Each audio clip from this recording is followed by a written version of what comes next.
The convergence of our voices is the song of our beauty.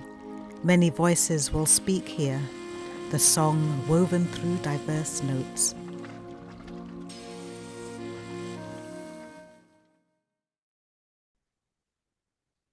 Hello, and welcome to Alexis Gumbs. And you will see that I am making a change to my usual practice of speaking to crones.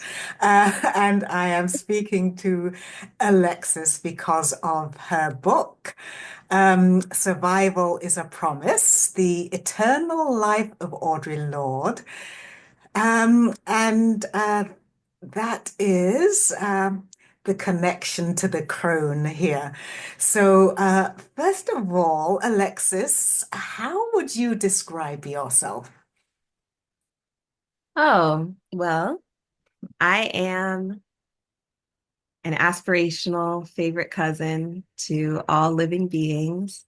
I am a Black feminist writer and thinker and educator. I am a community accountable poet.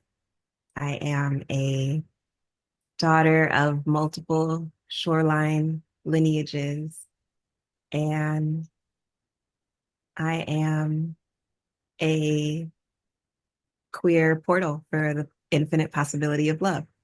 Oh, that sounds great. And I think we need to think about the infinite possibility of love so much, especially in these times here. Uh, Yeah. and you mentioned that you are, I can't remember the words you used, but something about the descendant of coastal people. Oh, yeah. And I think of your book, Undrowned. And is that because of your lineage there? I would say yes. I mean, I think that the shoreline, I'm of West Indian ancestry. I am of ancestry of Eastern Shore, Maryland, oyster workers, coastal Irish people, um, yeah, coast, Ashanti Coast. Yeah. Shinnecock.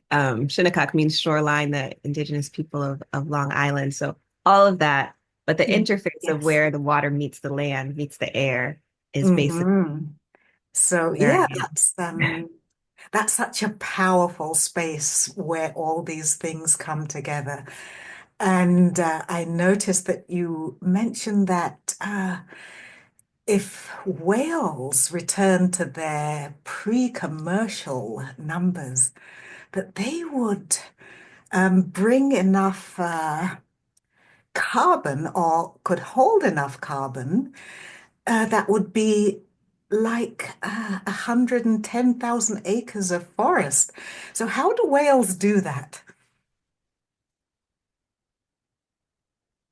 Oh, just by living. So Just by they, living. they yeah, And they're, they especially I mean they're breathing, right? yeah, yeah, They're breathing well.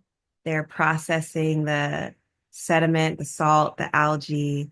They're really contributing to in a massive way to our ecosystems and to our breathability in a way that is comparable to what the forests provide, right? Like what the huge forests provide, those yes. that Yeah. exist.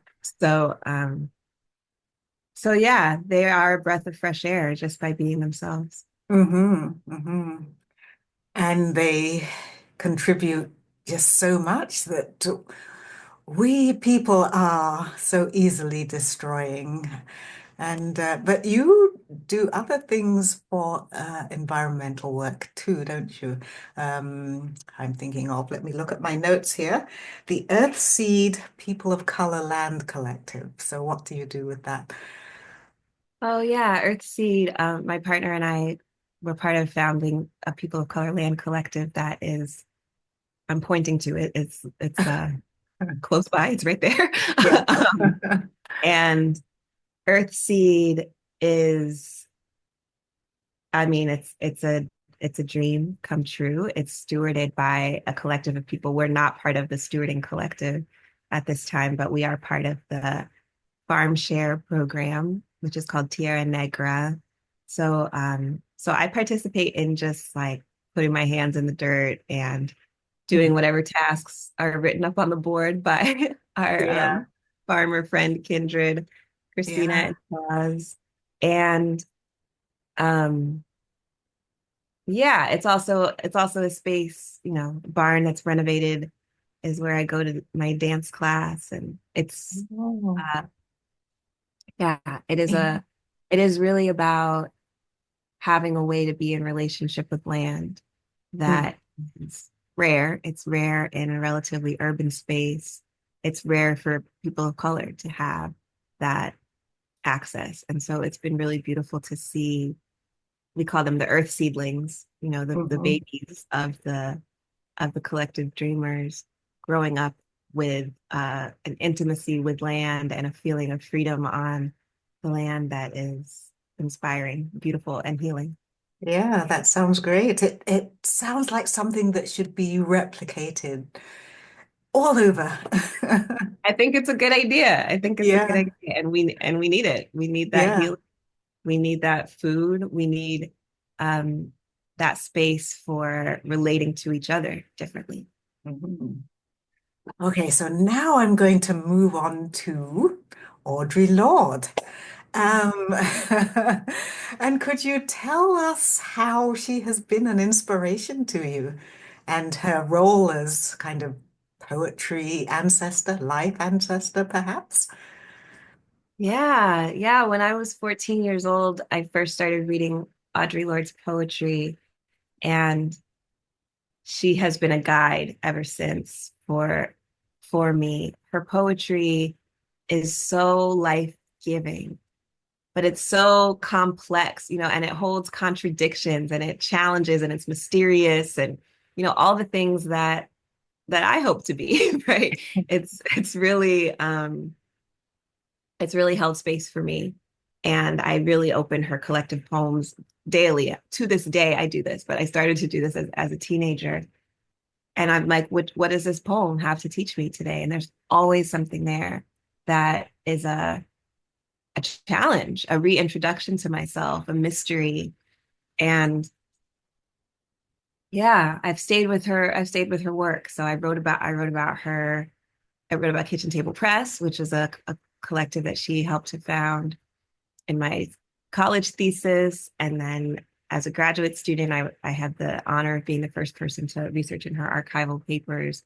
And so I wrote about her in my dissertation, but I also just felt strongly that I wanted everyone in my community to have access to the type of freedom, rigor, complexity, love that Audre Lorde's work offers. So founded something in my living room years back called the School of Our Lord. It was like a night school, and people would come, and we would all ages of people, babies, elders, the whole Yeah. spectrum of people would come together and just really play and write and laugh in the legacy of Audre Lorde.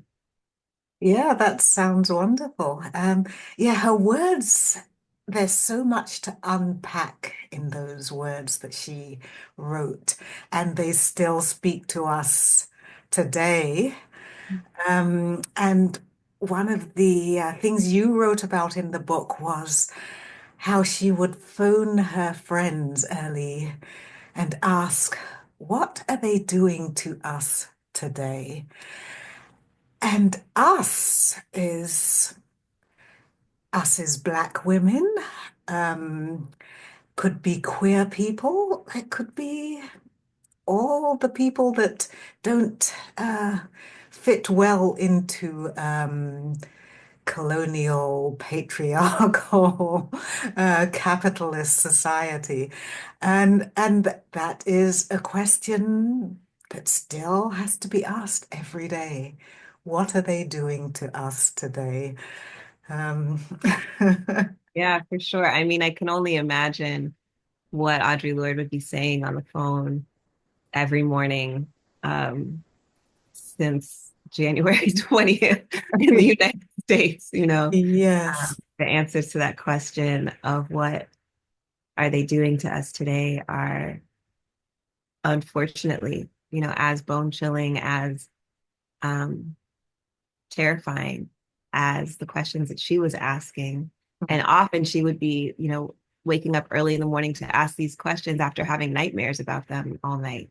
So I think that the fact that Audre Lorde, who was a person who, even before, doom scrolling and a 24-hour news cycle on TV, she was a person who was constantly, she would read the whole newspaper every day. She'd read multiple newspapers. She would watch the news. She would listen to way more than I can possibly consume of news. And she would be terrified and she would be traumatized and she would have nightmares and she would still transform that into community, collectivity, poetry, and action. And so that's why I think she's such an important guide for us as we live through the time that we're living in. Yes, and she really was a trailblazer in every way.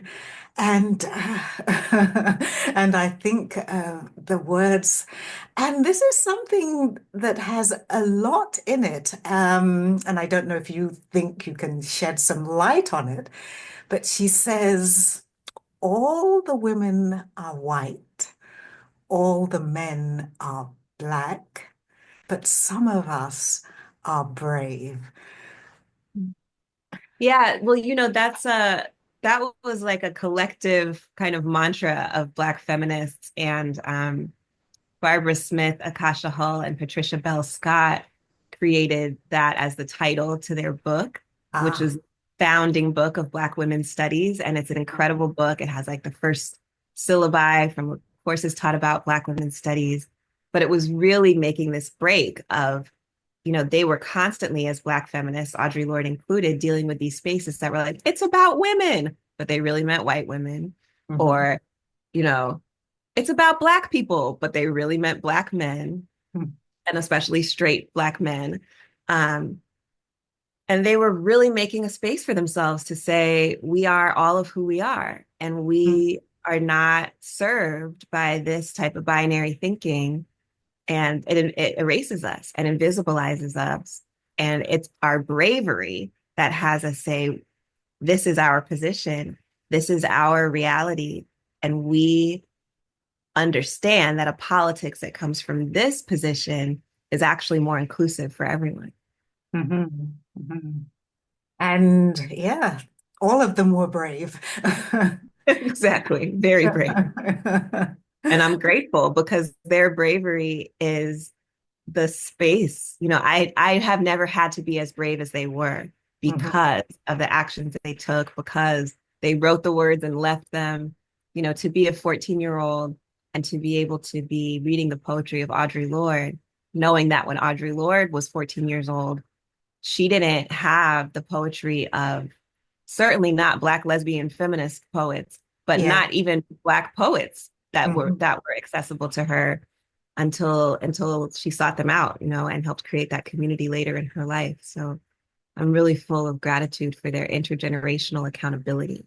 Yeah. And when they were younger than I am now, they Mm. were already thinking about the generations to come and the legacy that they could leave.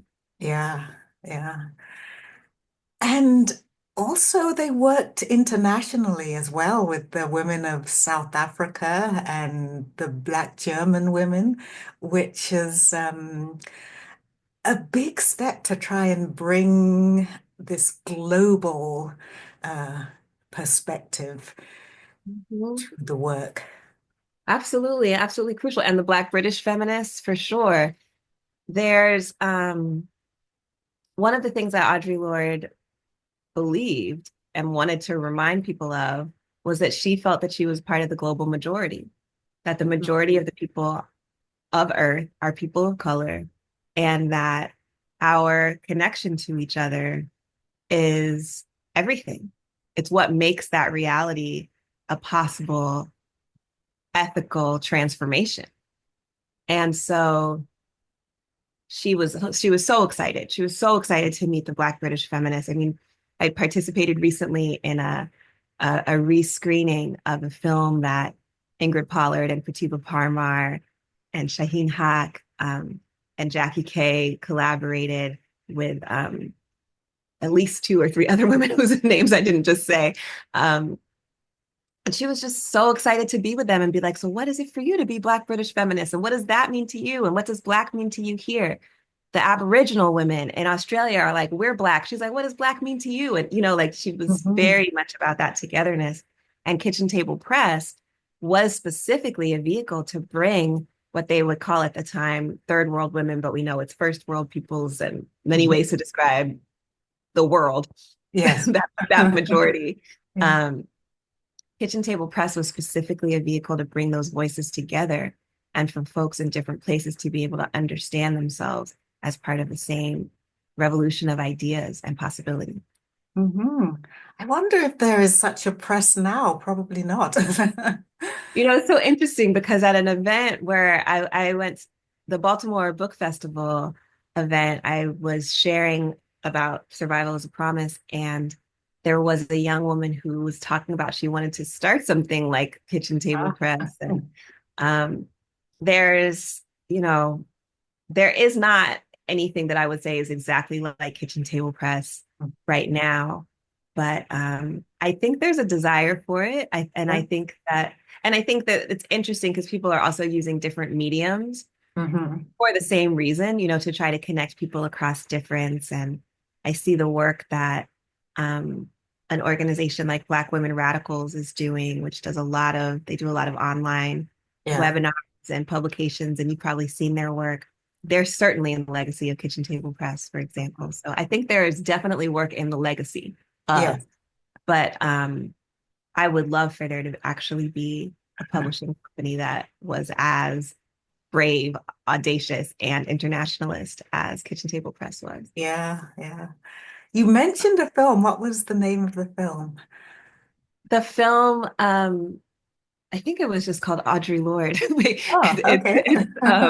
The Late Start Collective is the name of the film collective, and they had just taken a video course, like a course on how to make video, maybe the week before or something, or Yeah. the weekend before, and so they, um, maybe it's called Audre Lorde in Conversation. It's basically just a Yeah. description Yeah. of what it is, which is a film of Audre Lorde sitting in a circle with other Black British feminists Ah, talking.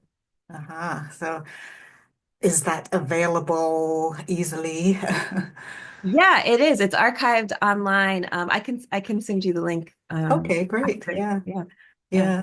Uh-huh. yeah. You'll love it. You'll love it. Yeah. It's this and it was great to I participated in this screening. An organization in the UK asked me, an organization called Radical Ecology was like, we want to bring you to, like, what would you like to do? And I was like, well, I would love to do a screening of this film and actually invite the filmmakers and participants to come. And they did. And some of them said they had never even watched the film.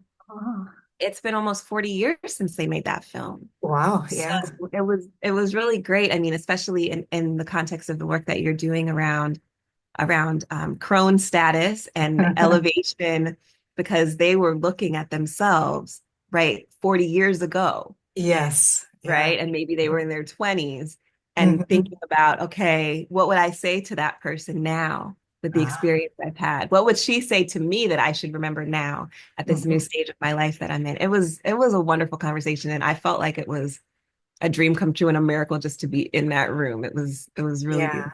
Yeah. So is there anything you would like to talk about and say that we haven't talked about already? I And I just am excited to be included. I was so excited to learn about this program. And I was like, well, I'm not there yet, but of course, that's the direction I'm headed. And I aspire um, to be in my crondom powerfully. I think that it's so inspiring to see you taking that on and finding other people to have us remember, right? The sacred role of leadership Yeah. that is represented by this idea of the crone for our communities. And I do think that we're suffering for the lack of that leadership being honored. And I think that we're gifted when people do play those roles. And Audre Lorde was someone who, even though she didn't get to live as long as I would have loved her to live, she would be 90 and she would be Wow. coming up on her 91st birthday, would be February 18th. Um, she was very clear about that responsibility, even though she only lived to be 58. She she loved to give people advice. She loved to mentor people. And so those people that she mentored have been so many of my own teachers. And of course, so many of the people who I interviewed to write this biography of her. And I think that she would love this project. I think that she would be so inspired by the priority that you've given to this and raising your voice and highlighting other women who are in that spiritual, cultural, political leadership of knowing who they are and of stewarding our generations. So I'm Oh. really grateful. Oh, well, thank you. And speaking of crones, you wrote about your grandmother who was quite a revolutionary uh, and created a symbol of the three dolphins. So tell us about her a little bit. Oh, I would love to. My grandmother, Lydia Mae Gumbs, she designed the revolutionary Anguillian flag and seal and stamps and coat of arms, everything. And it has this symbol of the three dolphins swimming in a circle. And she really was a revolutionary artist. And she also happened to participate in the Anguillian Revolution in the late 1960s. And she was a person who was so attuned to the needs of her community. Like she was a co-founder of the Caribbean Mental Health Association, really saw the need, especially through some of the experiences in our own family of speaking about mental health in Caribbean community, especially. She helped found a hospital in her community. She was just this person who was guided by her love for people. And I mean, I'm so grateful that our lives got to overlap and anybody who has a grandmother experience might know that it's a really sacred gift to be able to meet each other across generations. But I will never forget when she told me that she really saw that favorite part of herself in me. She was like, I see it in you, that love for people, how it motivates you. And she felt like it was really a gift to be able to help shape who I am. And yeah, she taught me that our love should be our guide and that we should always be listening for what we can contribute to our communities at any time.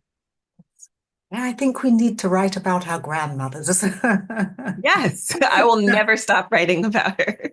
Both of my grandmothers, actually, and Yeah. my Nana, my maternal grandmother, Joyce McKenzie, was a participant in the Windrush migration, and Uh-huh. um, she is 90 years old today and living and guiding and laughing at us, to this very moment. And I really feel grateful for the role of my grandmothers in my life. Yeah. Okay. Well, thank you very much. It was a real pleasure to talk to you. And let me find how to stop recording here. Ah, there we go.